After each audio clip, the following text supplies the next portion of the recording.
Arkadaşlar herkese merhaba. Bu video tabii zorunlu oldu. Su diyeti 8. gün videomda nasıl yapılır diye bir başlık attım. Sanırım bu da TikTok'un herhalde topluluk kurallarını rahatsız etti.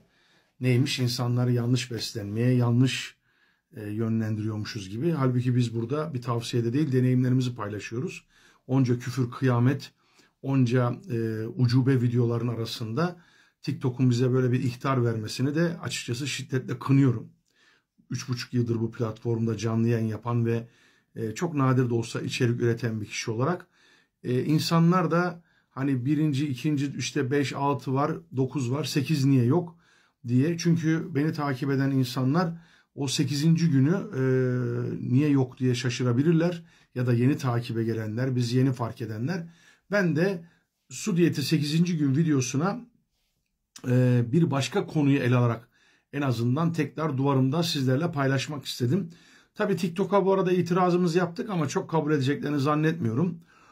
Maalesef ülkemizde bu konuda çok enteresan şeyler yaşanıyor. Yani mesela bir kayınvalidenin damadıyla ilişki yaşadığıyla ilgili videolar TikTok'ta deli gibi servis edilip paylaşılırken herkes ha ha ha iyi falan diye gülerken hiç bu topluluk kurallarını ihlal etmiyor bu paylaşımlar. Ama bizim sağlıklı beslenme adına kendi deneyimlerimizi aktarmamız bu platformu rahatsız ediyor. Açıkçası bundan çok üzüldüm. Ama yine de ben tabii yılmayacağım. Elimden geldiği kadar deneyimlerimi aktaracağım. 8. gün videosu olsun bu yeniden sizler için. Bu videoda şundan bahsedeceğim. Çok kritik bir soru gelmişti bana birçok insandan. Abi tamam 30 gün su diyeti yapacaksın ama 30 gün sonra ne yapmayı düşünüyorsun diye. İşte bu videoda bundan bahsedeceğim kısaca. Arkadaşlar elbette ki bu soruyu ben de kendime sordum. Sonuçta 49 yaşındayım. Hadi 5 yaşından sonra kendimi idrak ettim. Kendimi buldum.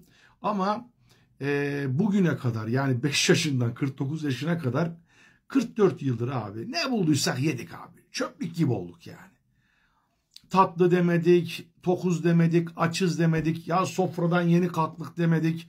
Hızlı yedik, işimize yetişeceğiz diye çiğnemeden yuttuk. Yani kısacası bu su diyetini zaten yapmak istememin sebebi buydu arkadaşlar. Ama gel gelelim 30 gün bittikten sonra masum bir çorbayla ya da masum bir salatayla başlayıp aradan bir hafta 10 gün geçtikten sonra ne yapacağız peki, değil mi? Yani bence bunu hepinizin merak etmesi çok doğal. Ben de çok merak ediyorum. Cevap şu arkadaşlar. Dün bunu çok düşündüm. Cevabı şu. Öncelikle şekeri hayatından çıkaracağım.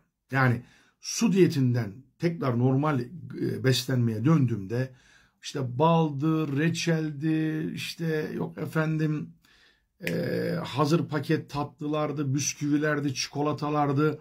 Bunların hepsini hayatımdan çıkaracağım. İkincisi başka ne yapacağım? Aralıklı oruca döneceğim. Yani 16-8, 16 saat işte bir beslenme gibi hani bildiğiniz o aralıklı oruç var ya. Onu hayatıma katacağım. Başka ne yapacağım? Beyaz ekmek yemeyeceğim arkadaşlar. Yani ekmek yiyorsam belki sadece kahvaltıda ama akşam yemeğinde ekmek yemeyeceğim. Pirinç pilavını çok severim. Bunu hayatımdan çıkartmam lazım. Makarna yiyorsam salçalı makarna yemeyeceğim. Makarnayı suda haşlayacağım. Üzerine bir sarımsaklı yoğurt döküp yiyeceğim. Yani kısacası hazır paket gıdalardan uzak durup, tatlıdan ve şekerden uzak durup, ekmeğe de abanmadan, tokken önümüze gelen bir şeyi hadi gene bunu da yiyelim bu da güzelmiş demeden, bunları yapmadan işte 30 gün sonra normal ben bir beslenme modeline geçeceğim. Çünkü bunu yapmazsam yorumlarda görüyorum su diyetinden verdim atıyorum 30 günde 30 kilo verdim. Örnek veriyorum. Eğer geri eski beslenmeme dönersem bunu fazlasıyla geri alırım.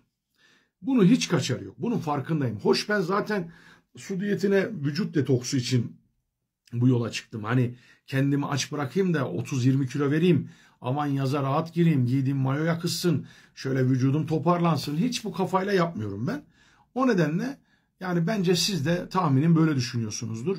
İnsanoğlu yani geriye dönüp baktığında ya ben neyi yanlış yaptım dediğinde bu sorunun cevabını kimse yokken kendiyle baş başa kaldığında verecektir arkadaşlar. Zaten alkol, sigara kullanmıyorum.